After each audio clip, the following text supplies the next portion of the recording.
I have never, ever, ever looked at whatever money I got as a horror story.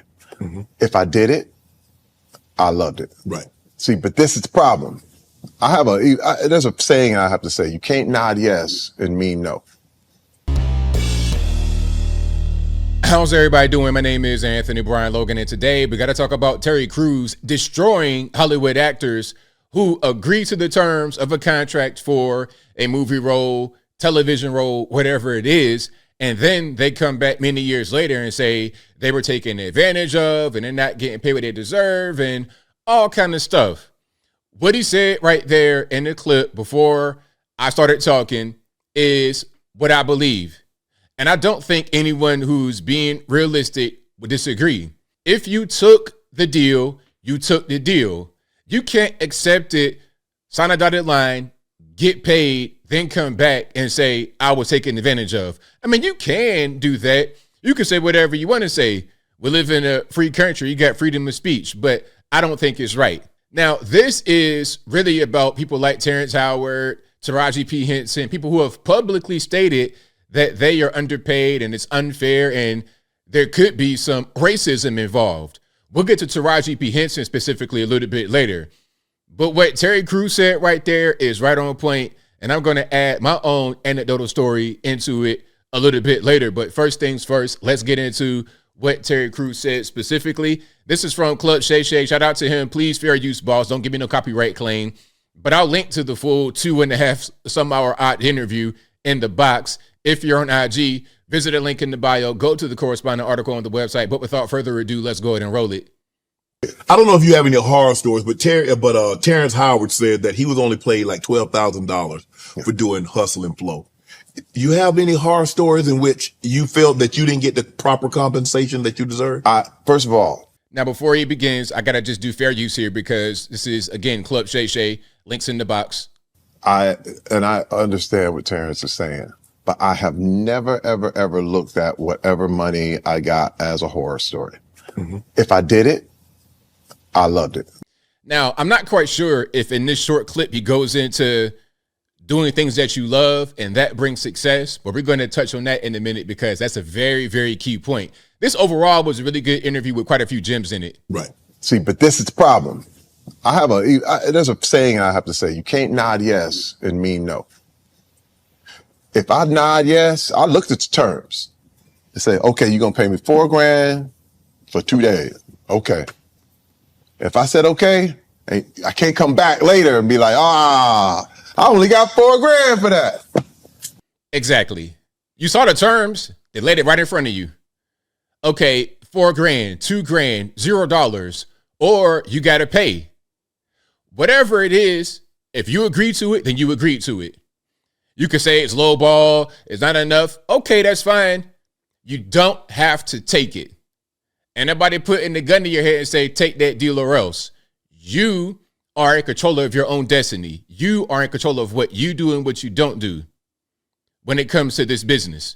It's simple. Hey, man, that's what you presented. Right.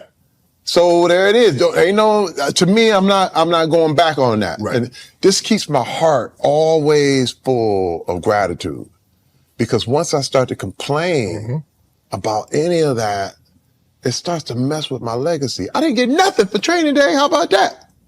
I didn't get a zero. Now, remember, Training Day, he was in the King Kong, ain't got nothing on me. He was in that scene. He was behind Denzel Washington just mean-mugging him. He didn't say a word and got paid $0. And as a matter of fact, I think he just showed up to set. Somebody told him, hey, they're going to be down in the jungles in L.A. They're going to film all night. Just show up. And then I think Antoine Fuqua saw him, I think one of the directors or the director, and said, hey, man, just, you built whatever, get your tank top on. Okay, just stand right there, meet Mug Denzel. Got paid $0. Now, this is an unknown Terry Crews. Nobody knew who he was at all. So that got him to a really big stage and propelled his career, and he got paid $0 for it. It's the opportunity sometimes that makes more sense than trying to negotiate money. But we keep on going. You didn't know who I was if it wasn't for a no-paying job. First of all, name somebody to play football for money when they start. You don't get Exactly. When you start playing football, Pop Warner, all that, you're not getting paid $1. no money. Right. You play football for free. You play basketball for free. Then you get all the way to the pros and you get the millions. Ain't no other way, bruh. Exactly. You can't just see what Taraji P. Henson did was go on social media and do interviews and start crying about the pay disparity, but that's not going to help her get paid more money. You just got to do things and be talented to elevate yourself through Hollywood or whatever you're doing. Whatever it is, you got to do things to propel yourself. Trying to get a shortcut to success doesn't really work from my point of view. You see what I'm saying? But that's the thing. People are trying to invent ways to get right to the money. But hey, man, first of all, nobody knew who I was, and I got my shot. I got paid maybe $4,000 on Friday after next, but that's why I came up to Cuba and said, thank you. Thank you. That was a start. That was the start. Now, ooh, I make money now. Yeah, now from all of what he had to go through in the beginning, from not getting paid to getting paid small amounts of money, now he's Terry Crews, household name. You may know him from Everybody Hates Chris. You may know him from the Old Spice commercials he did for 10 years. You may know him from America's Got Talent. I believe he's been on that for a very long time, the top talent show in the entire world. You may know him from, like I said, Friday After Next, Soul Plane, White Chicks. You may know him from all these different things, but there was a start. There was a beginning. There was a time he was just a security guard in LA trying to make it in the NFL, and he had no acting experience at all. You got to start from somewhere and then work your way progressively up or work your way into a certain role. Now, let's get to Taraji P. Henson, shall we? Because she made quite a bit of noise talking about this specific thing. And again, I don't believe Terry Crews was trying to be vindictive toward anybody or hateful or anything of this nature. And he didn't name anyone's name. He's just talking about this whole thing. I think Shannon Sharp named Terrence Howard, but Taraji is a good example because she's saying that she didn't get paid enough for Color Purple, all this, that, and the third, right? You see this right here. That's Taraji P. Henson, of course. You may know her from Empire as Cookie, Baby Boy as Yvette, a lot of black movies. She was also in Benjamin Button. We'll talk about that in a minute. But she's saying that she didn't get paid enough for Color Purple. And then there was whole thing about Oprah being in the way and Oprah trying to hate on her. It was a lot going on. Now, let me just show you what Color Purple actually made. Okay, this is Wikipedia article here. We're going to zoom right in. Okay, look over here on the right-hand side of the screen. And you see, all right, this is the 2023 version, of course, which is based on the musical, not the 1980 or whatever movie. Now, you see the budget. 90 to 100 million, and it probably was more than that, probably closer to 160 million. But the box office not even hitting 70 million. You've not even recouped your actual production budget. So, Taraji P. Henson, why do you think you deserve to get paid so much money? Why? You're not a draw to the box office, obviously. You do a lot of niche roles, black cinema, things that don't really generate a ton of money. You want to compare yourself to a Brad Pitt. Okay, you see right here for Benjamin Button. She was in Benjamin Button, obviously, as the mom. But Brad Pitt was the lead. Okay, she says, all I was asking was $500,000. And it says upsetting salary difference between Taraji P. Henson and Brad Pitt and the Curious Case of Benjamin Button.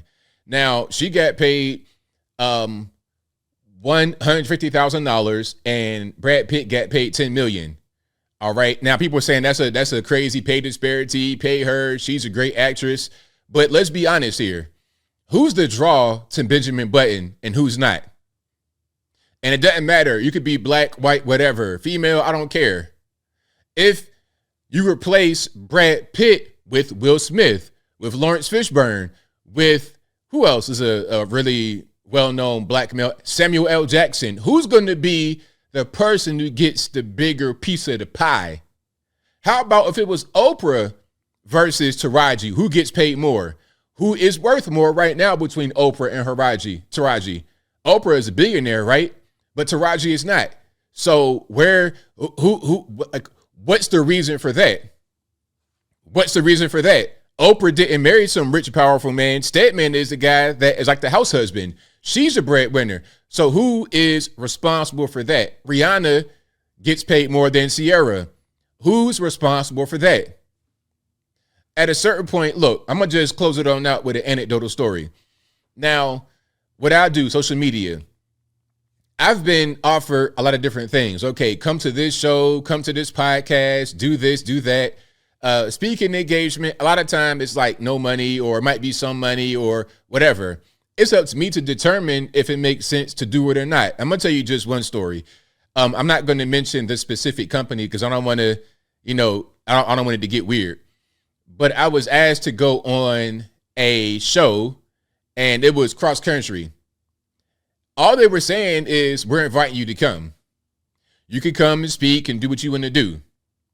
Now, the video did really well. It got quite a few millions of views, but there was no money for me. I had to pay. I had to pay for my flight and my hotel. And if I lost any money by not being able to be in my studio and work, then that's on me.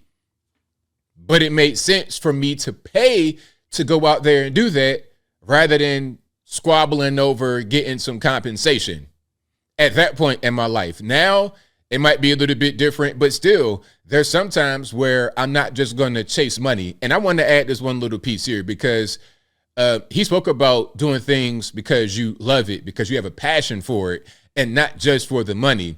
When you find yourself chasing money, a lot of times that could lead to not having success at a certain point, early in your career especially. When you do things because you love it, because it makes sense, it's a great opportunity, it fits where you're trying to go, you're not sacrificing dignity, that makes more sense rather than trying to chase money, which is why Terry Crews is wildly successful from doing movies for $0 or $4,000 or whatever. He was able to build himself up, become a household name, and then demand a higher salary later. That's the way it goes, not crying on social media and podcast interviews. But I think I'll leave that right there for now. And what say you? What's your take on what Terry Crews said about, hey, man, look, you were presented the terms of whatever it was, and you agreed to it.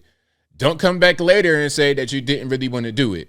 Whatever your thoughts are, let me know in the comments below. You guys know where I'm at. I think what he said was right on point. And the advice about doing things because you love it, especially in the beginning, building yourself up, working your way to success, that is 100% the correct way to do it. And to go back to Taraji momentarily, she has a pretty successful career, but she's comparing herself to some of the top actors in all of Hollywood. Brad Pitt, I mean, come on. You think Damson Idris can compare himself to a Brad Pitt? There's a lot of actors, white guys, black guys, whatever, that are not on a level of Will Smith, Samuel L. Jackson, Brad Pitt, Keanu Reeves. Keanu Reeves talking about Constantine, Devil's Advocate, Bill and Ted from the early 90s, The Matrix. I mean, come on. Come on. Why would some random, regular, kind of mid-level white guy from Seinfeld compare himself to Keanu Reeves? A Seinfeld actor, one of the guys, is very good, very well known, but he's not Keanu Reeves. It's simple. But whatever your thoughts are, please let me know in the comments below. And that's all I got to say for this video. If you like what you heard, please comment, rate, share, and subscribe. Peace.